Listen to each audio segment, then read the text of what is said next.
Right, I'm sure we can make a start. Members of the media, good afternoon.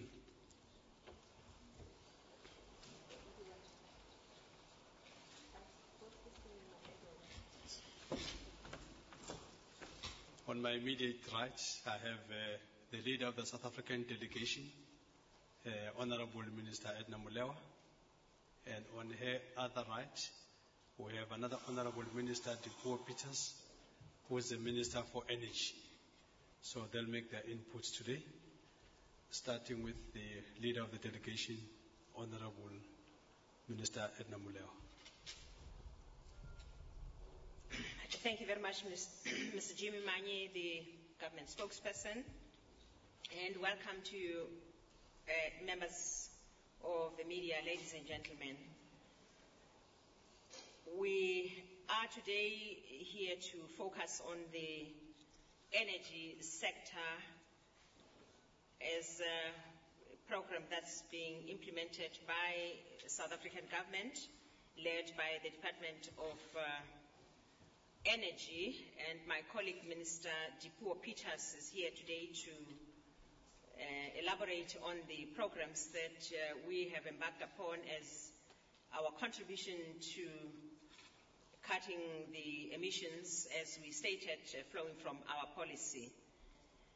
But I thought that it's important just to contextualize the whole area of work that we are doing within the energy sector, again located within the policy areas, as we have indicated to yourselves and to the whole world that we actually now have policy and we are implementing that policy. So whatever bits of work that you see is actually implementation of that policy in fighting climate change, but also moving into the higher trajectory of where we would have carbon emissions. The South African government has committed itself to building the climate resilient country, as we said in the policy, but also within our economy and for our people, but also managing the whole area of work within the transition to a climate resilient, more equitable and internationally competitive lower carbon economy, and the society in a manner that addresses South Africa's overriding national priorities for sustainable development, and more importantly would like to indicate that we are intending to address the job creation program, as well as ensuring that we eradicate poverty and ensure social equality. Now, in the context of South Africa's moral and legal obligation to make a fair contribution to the global mitigation effort under the UNFCCC, our cabinet fully considered the long-term mitigation scenario, which we spoke to since the beginning of this whole week, about 2 months ago as well. That is a study of a country's mitigation potential. And this informed the announcement that our president made in Copenhagen 2 years ago. I'm not going to dwell in that detail of our long-term mitigation scenario, the commitment that our president made, because I presume that all of us still have it. And this undertaking that we have made is also informed South Africa's climate change response policy that has since been gazetted, we did say two months ago. And in addition to direct physical impacts of climate change, the policy also notes that there are also some secondary economic impacts where South Africa may be economically or socially vulnerable to the impacts of climate change-related response measures. That is, measures that are taken by others or ourselves to reduce greenhouse gas emission, either internationally or nationally, that have negative economic or social consequences for South African economic sectors, but also for the jobs and welfare, or even the local community at local community level. In that climate change response policy, Chapter 7 notes that the government will look at the multi-pronged approach of addressing and managing our response measures. And in 2000, the average energy use emission for developing countries, we know, constituted some 49% of total emissions, whereas South Africa's energy use emission constituted just under 80% of total emissions. However, even though South Africa is a relatively significant contributor to the global climate change, with significant greenhouse gas emission levels from its energy-intensive, fossil fuel-powered economy, it has also committed, we have also committed ourselves to a number of near-term and new-term priority flagship programs that are to be implemented as an integral part of a policy. And the policy is the renewable energy flagship programs that are also contained in this program. Minister here steered a very elaborate process of coming up with the IRP, which is the Integrated Resource Plan on Energy in 2020, which she will speak to in detail. But in government, we have other programs of ensuring that our buildings are also energy efficient.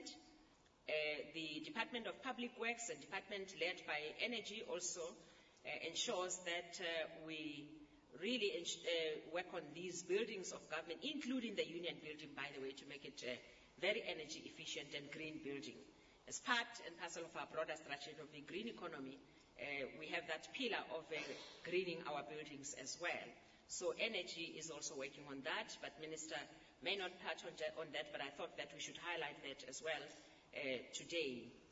We are looking at the regulations, that's DTI, Department of Trade and Industry, working with the Energy Department, regulations for buildings, so that every other building that has got to get into this energy efficiency is actually regulated accordingly. We have circulated the statement that I'm speaking to today, but I just thought that in a few minutes I should really just do those opening remarks and then allow Minister Peters to speak to us with regarding the broader energy plan in South Africa as part of this response policy framework. Thank you.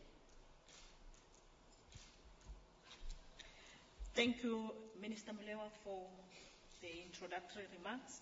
Thank you, DG of GCIS, Mr. Manyi, for the opportunity to address ladies and gentlemen of the media. Good afternoon. The Department of Energy welcomes the appointment of South Africa to the presidency of the 17th Conference of Parties and will work hard to support the Minister of the Department of International Relations and Coordination in carrying out its duties incumbent to the post on behalf of the nation and the continent. With regard to the energy agenda, the current reality is that more than 65% of South Africa's total energy needs are met through coal as the primary energy source. This is followed by crude oil at around 22%, while the remaining 13% of our energy needs are met by gas, nuclear, hydro, and renewable energy sources combined. Coal therefore plays the dominant role in our supply of energy, especially in the electricity sector, where approximately 90% of the country's electricity is produced in coal-fired power stations. The country's biggest source of greenhouse gas emissions, like Minister Molewa said, while nuclear, natural gas, hydro, and renewable energy sources make up the remaining 10%. We cannot, however, ignore the fact that we are a coal-rich economy, nor can we ignore the significant contribution of the coal mining industry towards the economy. In 2010, South Africa had an estimated 32 billion tons of coal reserves, which at current local consumption rates can last us more than 100 years. And according to Stats South Africa, the coal mining sector contributed about 1.8% of the GDP directly. The White Paper on Energy Policy for South Africa states that, and I quote, not only must government increase its capacity to deal with the pressing needs of the day, but it must also improve its ability to address long-term issues, such as the development of renewable energy resources to achieve a more sustainable energy mix, close quotes. Therefore, these statistics should not and have not deterred us from acknowledging the other reality of the impact that coal-related emissions have on health, the environment, and of course, climate change. As a country, we are committed to playing our part to reducing total emissions and therefore moving towards a low-carbon economy. As we are all aware, this commitment was entrenched when President Zuma pledged for South Africa to reduce greenhouse gas emissions by 34% by year 2020, and further tighten this target by reducing emissions by 42% by the year 2025, provided that technology and finance are made available. The signing of the Green Economy Accord by the government and its social partners 2 weeks ago marks yet another significant milestone in achieving this particular long-term mitigation scenario. Of the 12 commitments made in the accord, some are direct contribution by the energy sector. In May this year, we promulgated the Integrated Resource Plan, which is commonly known as the IRP 2010 for electricity, which is a 20-year capacity expansion plan for the electricity sector. The IRP seeks to have an energy mix whereby 42% of all new capacity is from renewable energy sources, followed by 23% nuclear, 15% from coal, 9% from liquid fuels, 6% from natural gas, and 6% from imported hydro. This plan sees renewable energy playing a more significant role and eventually contributing 9% towards the total energy mix for electricity generation. We aim to achieve our target of installing 1 million solar watters in homes by 2014 and securing commitments from the private sector for the supply of 3,725 megawatts of renewable energy by 2016. This capacity will be primarily from solar, wind, biogas, biomass, landfill gas, and small hydro technologies. The Wind Atlas project, which is being undertaken by various research institutions, including SANEDI and CSIR, aim to develop and employ numerical wind atlas methods and develop capacity to enable large scale of exploitation of wind power in South Africa. Given the fact that we are a coal-rich economy, the Accord also commits the government to have an increased focus on the advancement of clean coal technologies through projects as underground coal gasification, as well as carbon capture and storage through our Energy Research and Development Institute, SANEDI. CCS is a key potential greenhouse mitigation option for the country, and as the energy sector, we are committed to its implementation. We want to invest in CCS technologies, and efforts have been made to scale these technologies up to a commercial scale by at least 2025. In this regard, the South African Center for Carbon Capture and Storage under SANEDI was established to support development and deployment of geological sequestration in the country.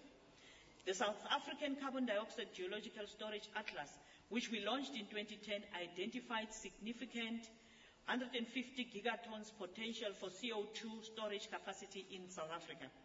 The next milestone for the center is for development of the technologies which will enable the first test injection to be up and running by 2016. If we are serious about diversification towards a low-carbon economy, we cannot ignore the role that natural gas can play as a bridging option in this transition. Because natural gas, ladies and gentlemen, emits significantly lower greenhouse gases than other fossil fuels, such as coal and crude oil.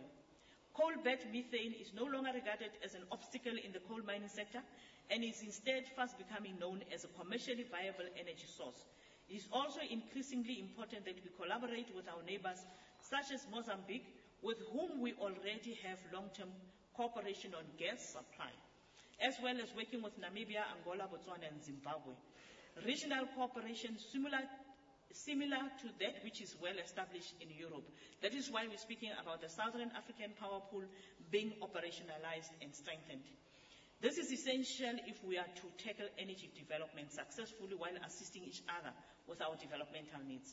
South Africa already imports a substantial amount of gas from Mozambique, which is primarily used for gas-to-liquid plants.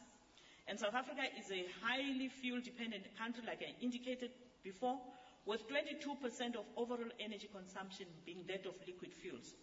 Approximately 70% of this is from crude oil as a primary energy source, while the remaining 30% is from coal. The Green Economy Accord also commits government to facilitate the development of local biofuels industry and setting targets for mandatory blending of bioethanol and biodiesel into petrol and diesel. In this regard, we have published draft regulations which make it mandatory for oil refineries to blend 2% and 5% of petrol and diesel with bioethanol and biodiesel respectively. This will reduce the quantity of emissions from vehicles. However, blending of biofuels alone is not sufficient in addressing the carbon footprint of the sector, and there is a need to move to cleaner fuel specifications as those already adopted in most parts of Europe. This will require substantial investment as current refining technology will have to be overhauled to adapt to new specifications. Ladies and gentlemen, you would also remember that South Africa is a water-constrained country, and however, we also acknowledge that not all of Africa is. The Congo River and its Inga Dam in the DRC provide a significant potential for energy.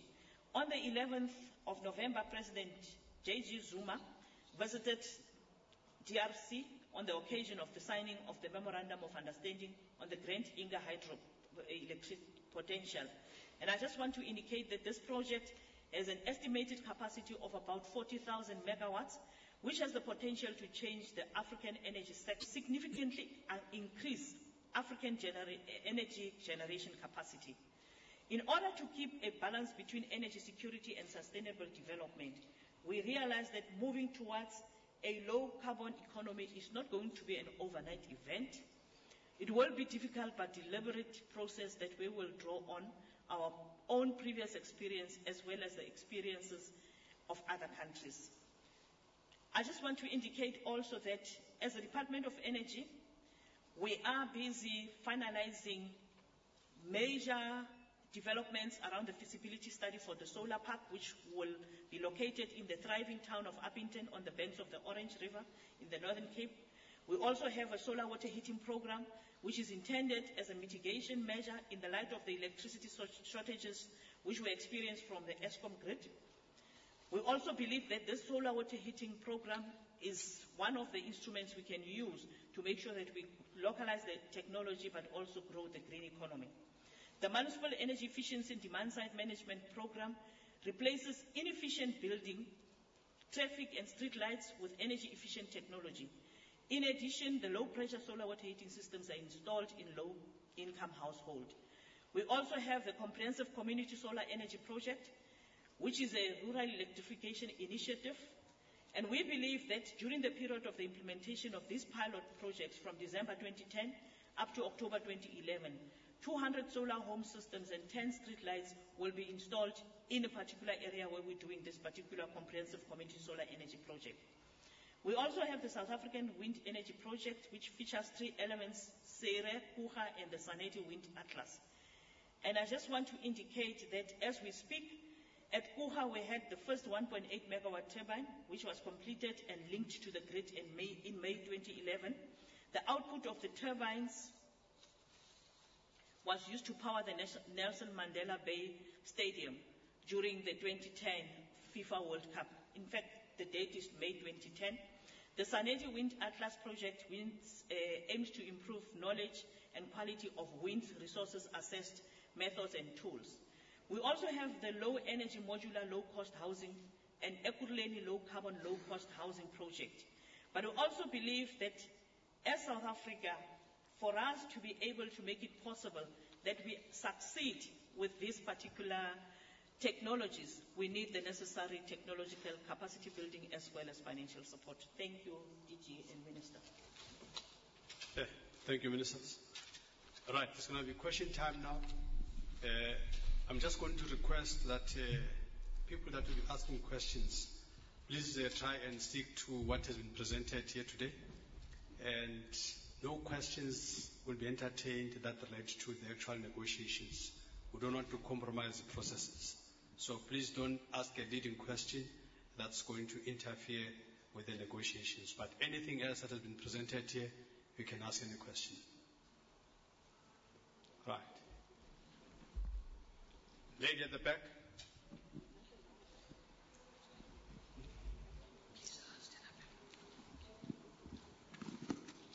Hi, it's Rochelle Seaton-Rogers from SABC Radio News. Minister Peters, Greenpeace has released a report about the impacts of coal, and South Africans keep being told that coal is the cheapest form of energy for us, yet this report shows that on top of the $180 billion, billion rand, that's going to cost to build Kusile.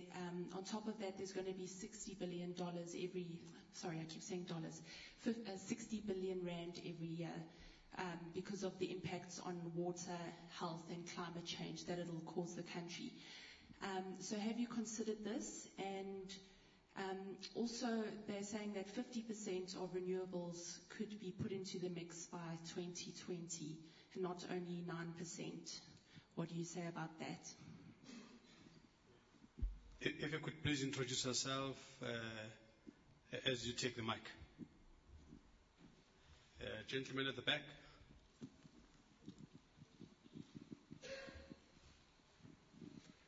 John Herskowitz from Reuters. It's just a question about South Africa's expenditure for nuclear energy. I've seen quotes that South Africa is willing to spend about 1 trillion rand, about $125 billion for 9,600 megawatts of nuclear power. If you were to compare that with the most recent international buy, a massive one, the United Arab Emirates from South Korea, the price South Africa is willing to pay is about 4 times global price. Is that really South Africa's criteria? Is South Africa willing to spend 4 times global price for its nuclear power? Okay. The gentleman right in front.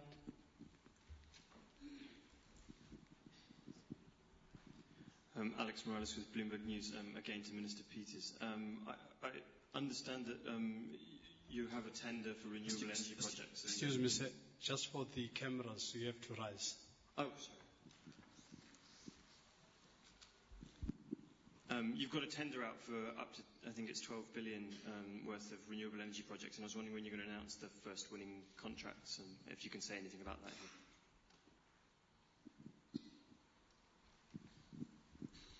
Okay. One last question for this round. The lady in front.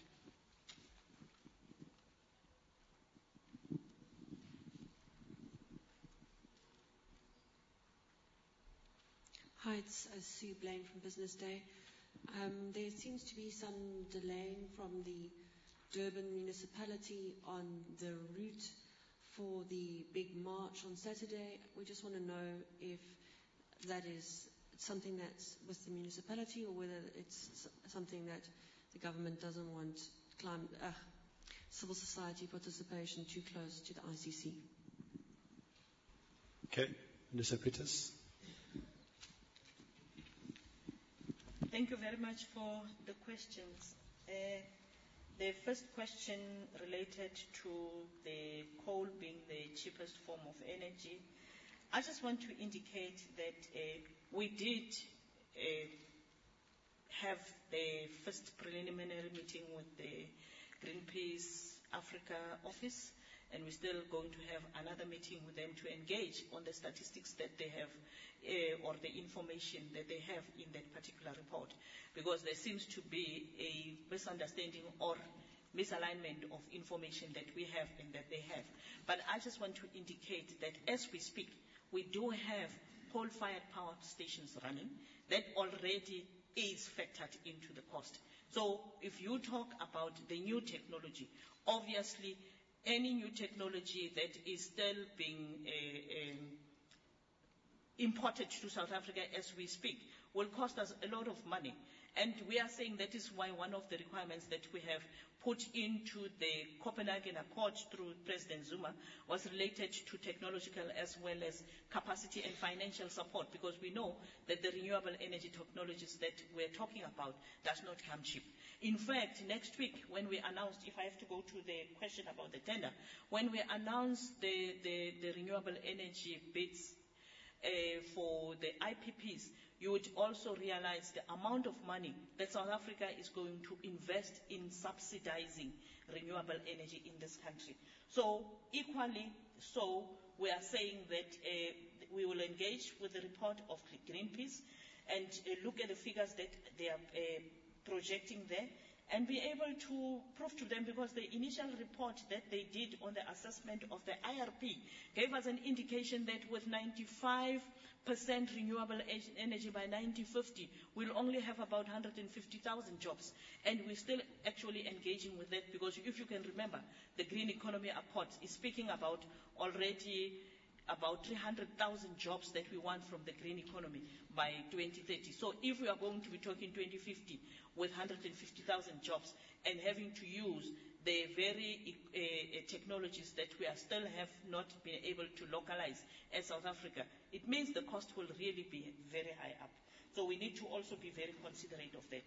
The issue related to the nuclear power, I just want to explain this.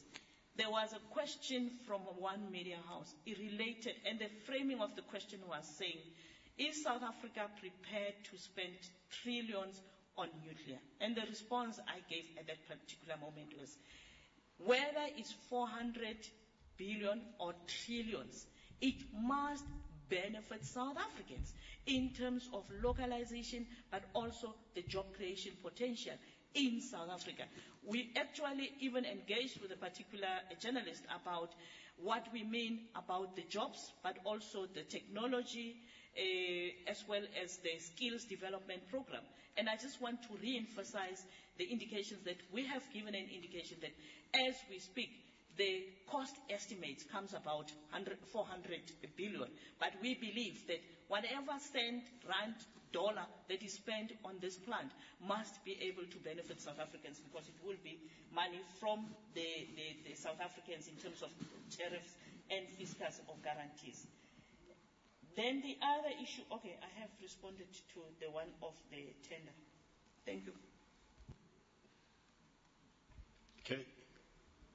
Any more questions?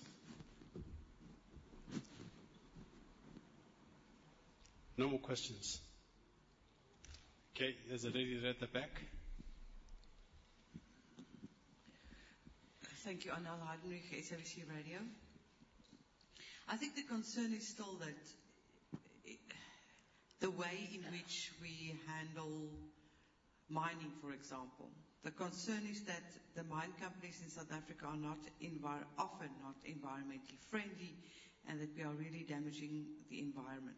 So if we have to live with coal, what insurance can the government give us that, for example, the 100 companies mining without water licenses, the abandoned mines, I think there are about 6,000 at the moment, that these people will be brought to book, and that we will make sure that at least the methods are environmentally friendly, or a bit greener, I suppose. Thank you. Any other questions, Jeremy? No questions from you. The other gentleman at the back with the white shirt, Jeremy.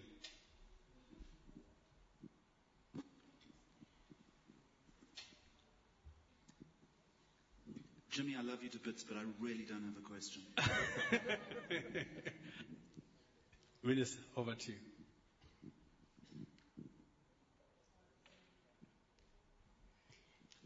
Minister says because there was a mention of the word water, I must respond to this one.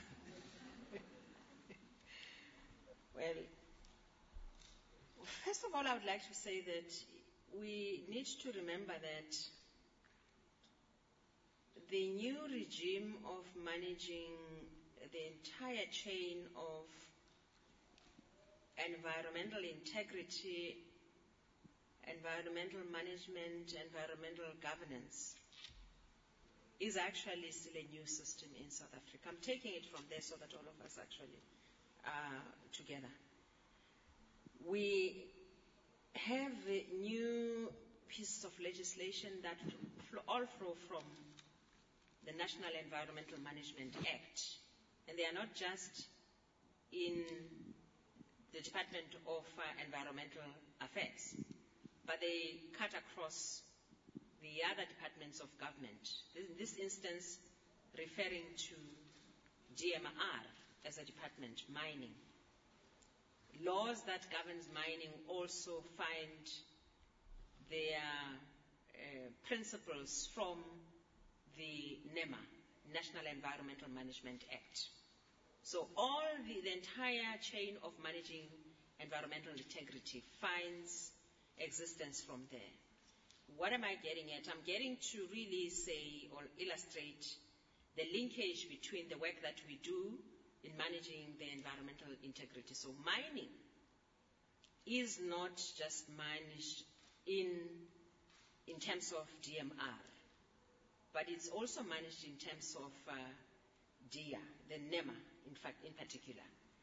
There are currently teams that have been set up between the three departments as a starting point.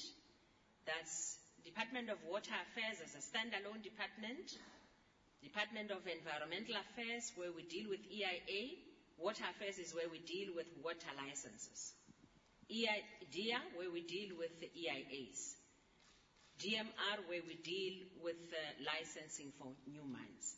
So in government as we speak, there has been a team that has been established to ensure that there is cooperative governance of that area of work, so that we don't, the right hand does not do what the left hand is doing. But all these had to be regulated by what we call the EMF, Environmental Management Frameworks, in terms of your biodiversity and the landscape analysis and understanding. On the one hand, also the geological study that was to be done by Department of Mining, Minerals, in terms of understanding where the wealth and the minerals are, so that whatever happens as a development is done in such a manner that it will not impact on environment, so that we all understand even before we do EIAs or water licensing applications. So I've really thought that it's important to allude to that kind of a management arena between the three departments. So you can be rest assured that there isn't a situation where we're not just continuing, where we're saying DMR could do something else away from water, away from whatever. So that management is quite intertwined. So on that note, please let's relax. We are still developing the system and we're still strengthening it. We do believe that as years goes by, in the next 2-3 years or so, they will be at a very, very powerful situation where we can actually have teeth and develop teeth to call any other person who's doing anything wrong to order. But yes, with regards to the issues of relating to energy, I think Minister also indicated that they are all subject to EIAs, by the way, environmental impact assessment. So these three sets of areas of work that I spoke to, either that where energy will require to do a development, it will be subjected to either EIA or to water license or to an application that has to do with mining. And that's how we regulate it and that's how we manage it. I hope that then comprehensively covers your question. Thank you. All right, thank you, Minister. No burning question? No burning question? All right.